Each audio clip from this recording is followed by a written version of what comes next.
Hey folks, Green Stuff Gav here. This week we're doing something a little bit different and we're looking at the original Necromunda.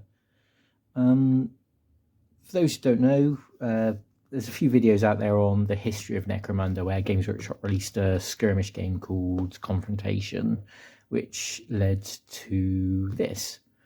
Necromunda, this is the 95 edition of Necromunda. So for a bit of backstory, I started Wargaming with White Dwarf 189 in 95, and this was announced in White Dwarf issue 190. So this was really my first war game, so it's always held a special place in my heart for it. It's very different to the current version of Necromunda, which is everyone starts with specific gang lists and has a lot of like action things, whereas this everyone starts with the same gang list effectively, this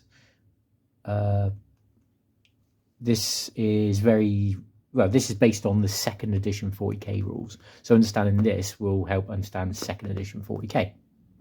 So I thought I'd have a quick flick through, maybe write a gang and use the new plastics to make an old gang. There's a Facebook group called Original Necromunda, and they do a lot of work with this edition, so we'll see if we can get ourselves a gang up together. Now, the original Necromunda was 2 books, the Rulebook and the campaign book, and then they released a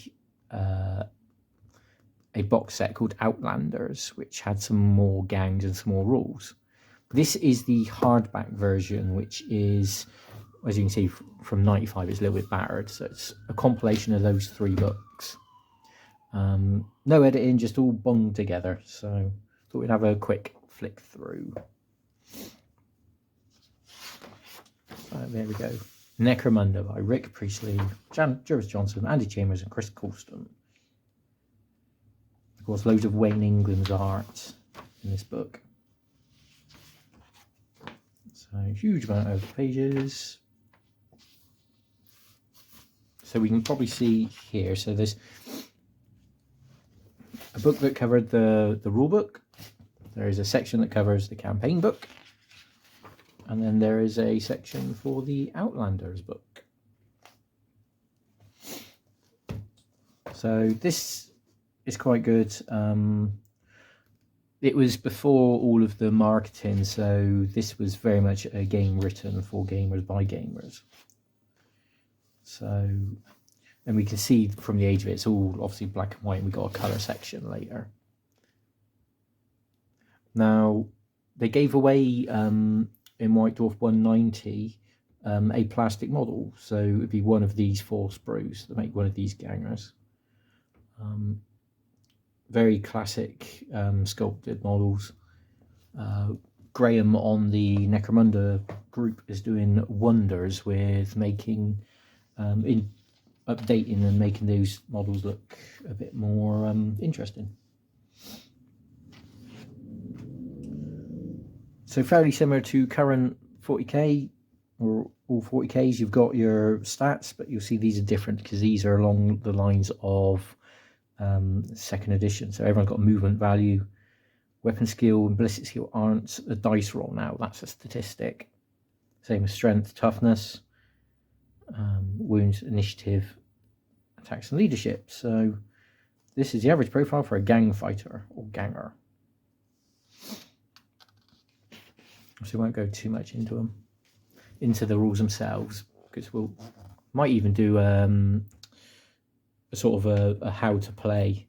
It all depends. If you guys want to see that, just certainly stick some likes and some comments on. The turn sequence very similar to 40k. Movement phase, shooting phase, hand-to-hand phase, recovery phase, which is sort of an end phase. It's worth noting we'll get to it, but hand-to-hand is just fighting, it's not the combat. And a lot of the older games, you've got a series that a series of actions you do. So for example, you have to move charges first, then you move compulsory, things like people suffering from effects, then everyone else can move. So you have to do these things in a set order. It's quite good. Movement, running, charging. Charge to run a double move that ends the attack in touching base to base. Very important. Hiding, which yeah.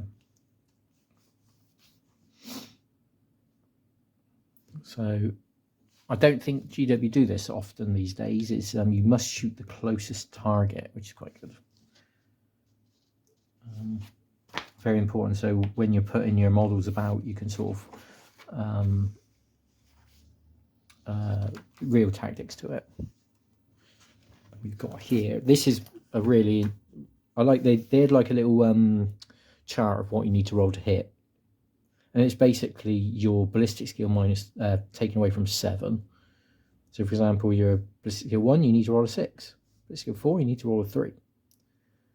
So and a 1 will always miss. Quite cool. And then weapons themselves have range modifiers. So firing a las pistol at short range, you get +2. So if you're ballistic skill 3, 4, you actually get on 2s. So yeah, cover. The wounds chart is another one that that I think was in as 40k as far as 7th. So you look at your strength and your opponent's toughness, and that's what you need to roll to wound. It works as pretty similar to the way 40k works now. You know, equal strength is 4. If you've got a higher strength, it's 3.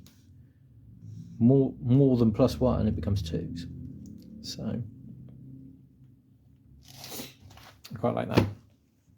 Injuries, when people get shot, they might fall over, they might get shot and go out of action. That's quite cool. That's and there's pinning as well, so people can get knocked over. Flamer weapons, sustained fire, something we haven't got. So instead of some weapons have rolled D3 shots, it's a D3 with a jam on it as well, so you can actually run out of ammo. Overwatch. Melee. Now melee we'll get to in its own thing, but it seems a lot more complicated than what it is. In 40k, in Necromunda it works because you're doing one-on-one, but 40k 2nd edition really struggled because say you had a mob of 10 orc boys against 5 space marines, everyone rolls their attack dice, then you work out your combat scores. You do it individually per guy, so yeah, you roll a dice and add your weapon skill, and your opponent does the same, and then you compare. Whoever's got the highest does that many hits, which is there's all the mods as well, but they're easy enough. Mod wound. Yeah. Multiple combat. So if you've got 2 guys fighting one, these guys attack, and then this guy attacks, and he gets a bonus. So it's quite cool.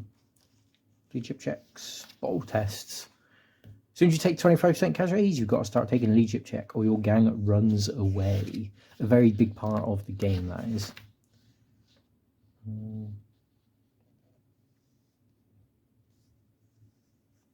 Yeah, when you've taken 2 or more casualties down or out, you can choose to bottle. Necromunda really emphasises on the campaign side of it. Jumping, exploding weapons, grenades that are duds, fear, terror, stupidity, and frenzy. So it seems quite simple on the rules, and they do flow very easily. The current edition has got a lot of things about actions and tactics cards and lots of bits and pieces, whereas this is very streamlined because everyone's starting on the same playing field, which is quite good. All the guns, so I won't go through everything, but it's worth noting. So weapons all have their own individual stats. So if you have 2 gangers, one with a knife, one with an axe, they'll fight very differently. So your equipment choices are really important. Hand flamer, had its own template. So again, we can see for weapons, you've got short range, long range, any to hit modifiers, it's strength, damage, so multiple wounds. There's not a lot of multiple wounds in this. Ammo roll. So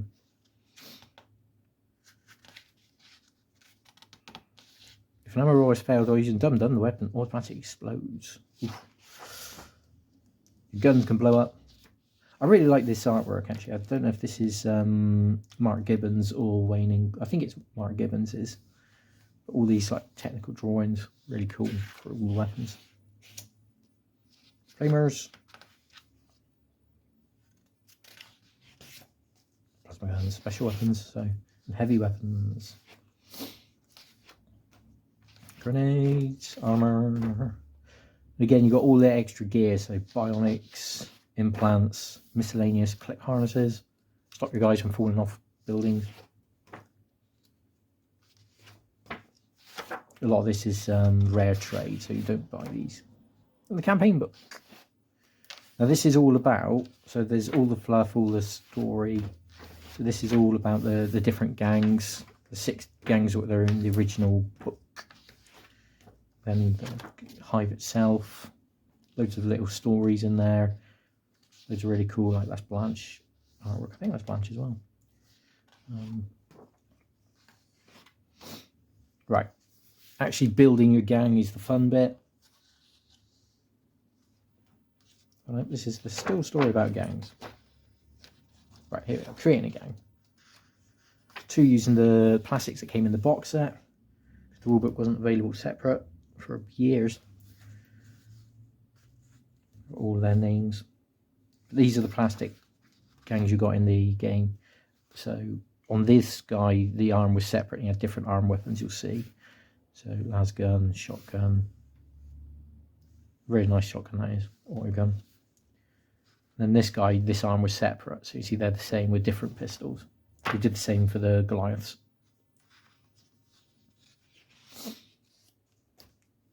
So every guy has their own stat line, their own equipment, their own cost.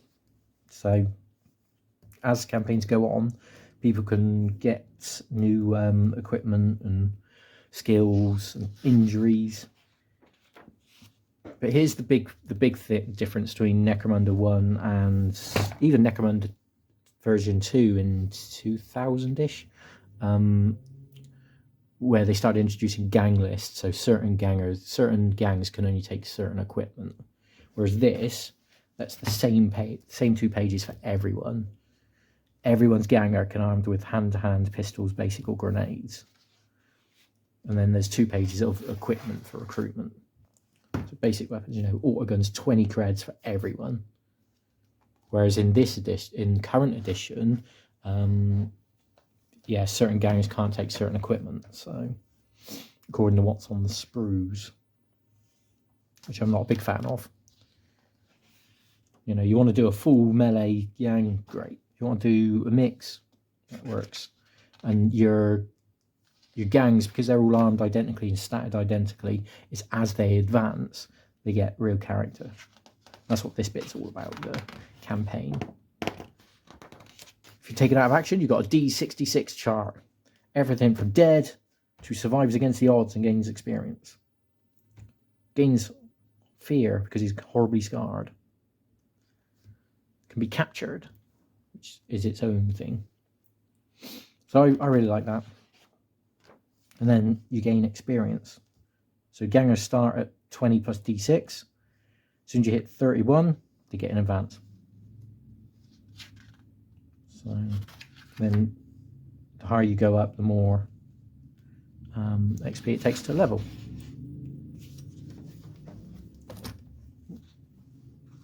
So like we've got a note for the maximum stats anyone can ever have. Still only strength toughness 4 is max for human. So there you go. 3 wounds. It's quite, as again, everything only does 1 wound. So even the highest level ganger still isn't a monster. Then the colour section, we got all of the pretty pictures. So these are all the metal models, generally 1 piece, but the heavies had their weapons and their backpacks separate. Yeah. So although they're all armed the same, they're all sort of styled the same, they all look very individual, which is quite cool. You get to know your gangers. That's Goliath. So you had a gang set, and then they did blister packs of alternate models. So, for example, the Goliath leader you got in the gang had a grenade launcher and chainsaw, but they did a blister pack with one with a melter gun. So, and the converting was a big thing, but these were single-piece metal models. Is that zoomed in? There we go. So these were all single-piece metal models. So converting them was a right nightmare. Scum. Real characterful. Like Vansar. So in fact, actually, on my desk, here is a bag of Vansar to show you. That's good. There we go.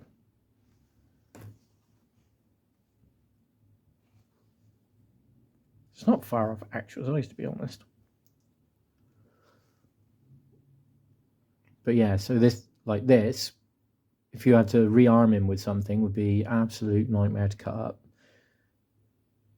So not many people did. Yeah. How's that sure? Again, this is actually all of the. This isn't the release, the gang they released. This is all the additional blister. Strange.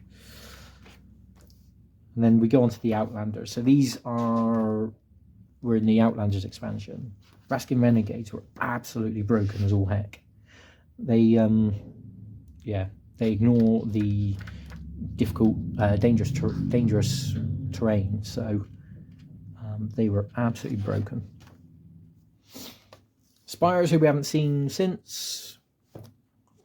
These were fun enough. So like you've got Horus, Yield, Jakara, Malkadon. Those terms were actually put into the Tau list, which was quite a way after.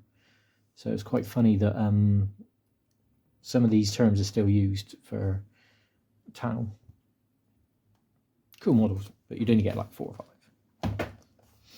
Redemptionists, they still exist. I quite like their new kits.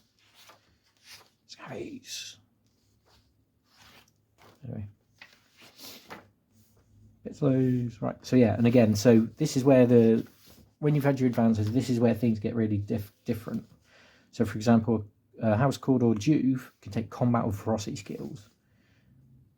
An Escher Juve could take agility or combat. Delac can only take shooting and stealth. So if you want to shoot gang, you go Delax.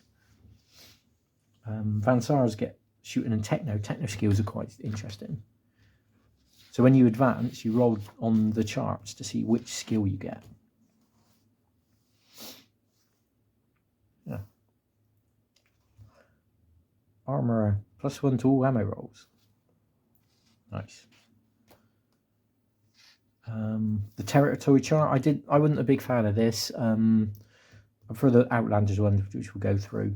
But you roll your income from your territories, then you look at this chart, how much you earn, and then how many you pay, as opposed to later on, you just basically pay 3 creds a guy. So that's different. Here's all your territories, D66 again. They did a load of the D66s. Gambling Den, roll as many D6s as you like. Roll a double, you lose it all.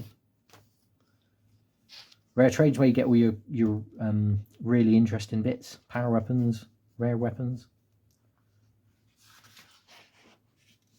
Then there's all this stuff. So this is the actual buying gear that isn't rare trade, but this is a different list to the starting list. So you can actually buy more things. It's quite cool.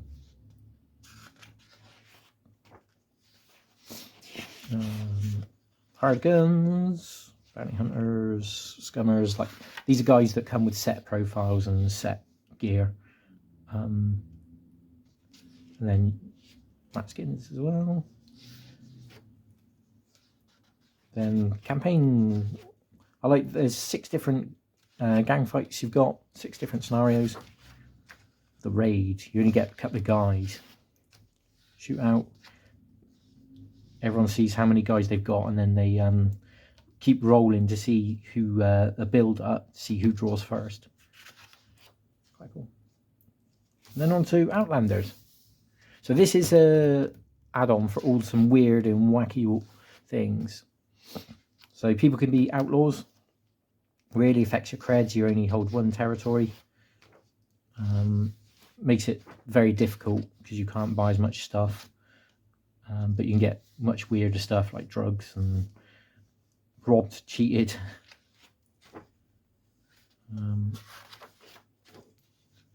There's outlaw scenarios as well, which are much more vicious. So you know, the hit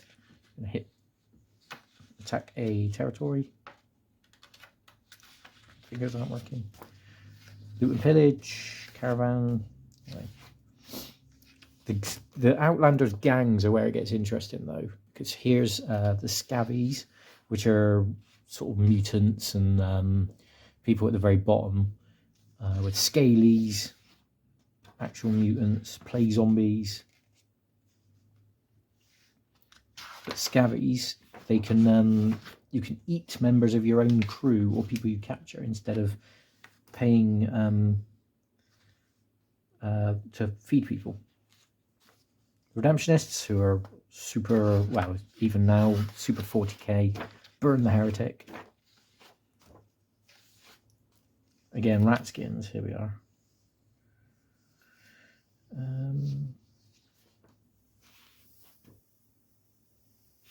Native.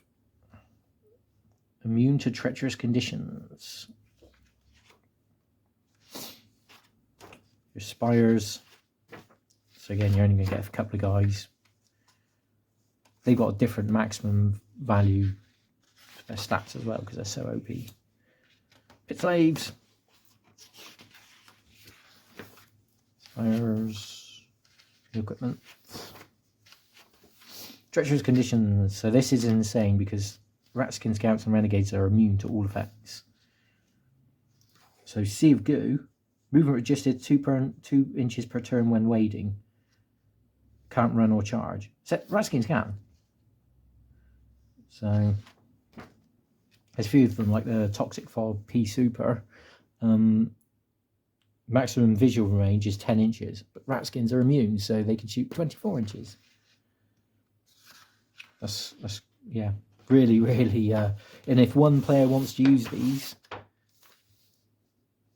both players can agree to use them if they want, not to use. But if even must be rolled for, even if one player wants to use them. So, leadership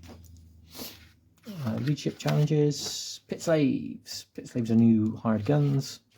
Weirds, so Psychers. Pyromaniacs, Telepaths, Telekinetics, and Beastmasters. They get minor powers as well, which is cool. Special characters which weren't in the first one. Carla Valois, the Zombie Master.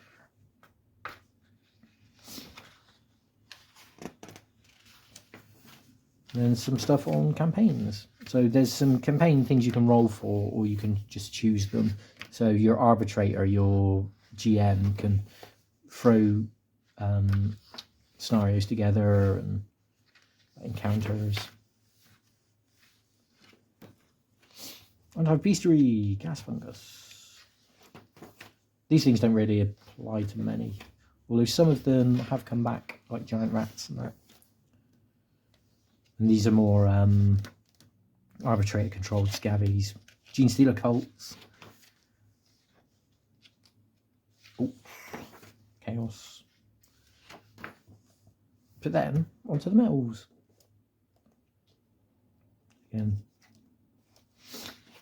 I used to love this. I used to do this in White Dwarf every month. You used to have little catalogue pages. And they used to do, Games Workshop used to do a catalogue of bits. Because you could order specific things. Like there's an actual code. So if you want just this guy or just this gun, you'd order with the code. Oh, that's Gary Morley. I like they used to tell us who sculpted them. I can't believe all this was Gary Morley. I thought some of it... Jez Goodwin did the Asher. Alan Morrison did the Spires. Alan Perry did the Cador. I know he gets, you know, some gorgeous work there. I like that basically a sculptor is given the range, so all the range is consistent. Skins by Michael Perry. Underscum by Michael Perry.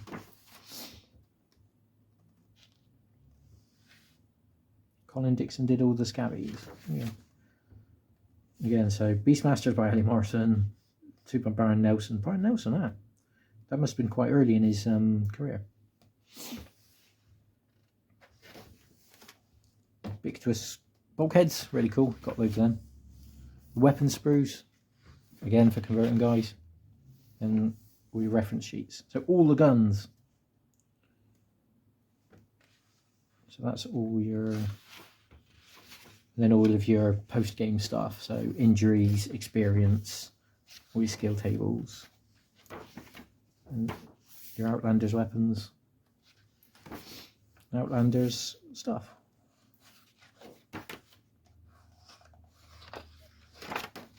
Quick reference sheet. Now my friend Grimsby took this quick reference sheet, which was in colour in the rulebook, and then printed off tiny versions, which is quite cool, on cardboard. So again, we've got like all of the movement bits, all of the shooting bits. So, yeah. Anyway, I really like Necromunda 95 edition. Is partially for nostalgia because it was my first introduction to wargaming, but also I think it's a really good system. There are some bits that aren't great, but if you consider how easy it was just to pick up a book and a gang, as opposed to now where you got by the rule book, your House of book, possibly the Outlanders, the Outlaws book as well. I really like this. I think I'm going to go through. I mean, this is now a 20-minute video, so I'm going to go through creating a gang in another video, I think, and yeah, we'll get ourselves a gang together. Anyway, thanks for watching, and as always, have fun.